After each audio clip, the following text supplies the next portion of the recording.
ಪ್ರೀತಿ ಪ್ರೇಮದ ಹೆಸರಲ್ಲಿ 7 ವರ್ಷದಿಂದ ನವರಂಗಿ ಆಟ ಆಡಿದ್ದ. ಊರಿಗೆ ಬಂದಾಗ್ಲೆಲ್ಲ ಹೆಣ್ಮಗಳ ಜೊತೆ ಲಲ್ಲೆ ಹೊಡಿತಿದ್ದ. ಆದ್ರೀಗ ನಿನಗೆ ಚರ್ಮ ಕಾಯಿಲೆ ಇದೆ ಅಂತ ಹೇಳಿ ಇನ್ನೊಬ್ಬಳಿಗೆ ತಾಳಿ ಕಟ್ಟಿದಾನೆ. ಇಂಥವರು ಮಾಡುವ ಅನಾಚಾರಗಳಿಂದಲೇ ಪ್ರೀತಿ ಪ್ರೇಮ ಅನ್ನೋ ಪದಕ್ಕೆ ಬೆಲೆಯೇ ಇಲ್ಲದಂತಾಗಿರೋದು.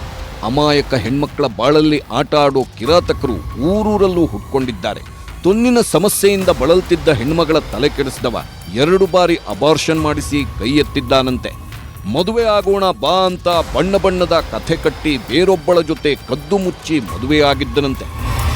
ಈ ಹೆಣ್ಮಗಳ ಹೆಸರು ರಂಜಿತಾ ಅಂತ. ಚಿತ್ರದುರ್ಗ ಜಿಲ್ಲೆಯ ಹೊಳಲ್ಕೆರೆ ತಾಲೂಕಿನ ರಾಮೇನಹಳ್ಳಿ ನಿವಾಸಿ. ನರ್ಸ್ ಆಗಿರೋ ರಂಜಿತಾಗೆ ಹುಟ್ಟಿನಿಂದಲೂ ತೊನ್ನಿನ ಸಮಸ್ಯೆ ಇದೆ. ಹೀಗಾಗಿ ಇಡೀ ದೇಹವೇ ಬಿಳಿಯಾಗಿ ಹೋಗಿದೆ. ಈ ಹೆಣ್ಮಗಳ ಬಾಳಲ್ಲಿ ಪ್ರಿಯಕರನಾಗಿ ಬಂದವನೇ ತಮ್ಮೂರಿನ ಸತೀಶ. 7 ವರ್ಷದಿಂದ ಪ್ರೀತಿ ಪ್ರೇಮ ಅಂತ ನಂಬಿಸಿದವ ಪಾರ್ಕು ಸಿನಿಮಾ ಅಂತೆಲ್ಲ ಸುತ್ತಾಡಿದ್ದ.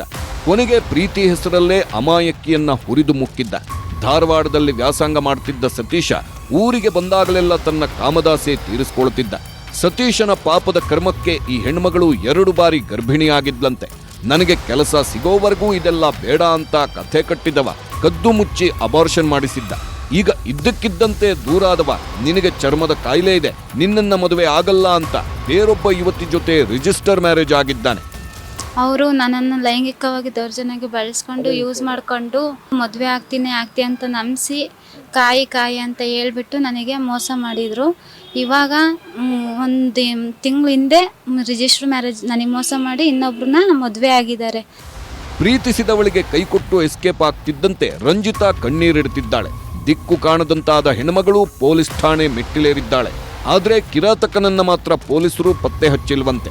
ಹೀಗಾಗಿ ನನಗೆ ನ್ಯಾಯ ಕೊಡಿಸಿ ಅಂತ ಚಿತ್ರದುರ್ಗ ಎಸ್ಪಿ ರಂಜಿತ್ ಕುಮಾರ್ ಬಂಡಾರು ಮುಂದೆ ಕಣ್ಣೀರಿಟ್ಟಿದ್ದಾರೆ. ಎಲ್ಲದ್ರಾಗೂ ಮೋಸ ಮಾಡಿ ನಾವು ಅವನು ಆಗ್ತಾನಂತಲೇ ನಂಬಿಕೆ ಇದ್ದೇವೆ ಸರ್. ಇದು ದಿವಸ ಆಯ್ತು ಸರ್. ಇವತ್ತಿಗೂ ಇದುವರೆಗೂ ಅವನೆಲ್ಲಿದ್ದಾನಂತನೂ ಪ್ರೂಫ್ ಇಲ್ಲ. ಪೊಲೀಸ್ನವರು ಸಿಗ್ತಿಲ್ಲ ಅಂತ ಹೇಳ್ತಾ ಇದ್ದಾರೆ. ಸ್ವಿಚ್ ಆಫ್ ಆಗಿದೆ ಫೋನು. ನಂಬರು ಕೊಟ್ಟಿದ್ದೀವಿ ಸರ್. ಫೋನ್ ಸ್ವಿಚ್ ಆಫ್ ಆಗಿದೆ, ನಾವು ಟ್ರ್ಯಾಕ್ ಮಾಡ್ತಿದ್ದೋಮಂತ ಹೇಳ್ತಿದ್ದಾರೆ ಸರ್.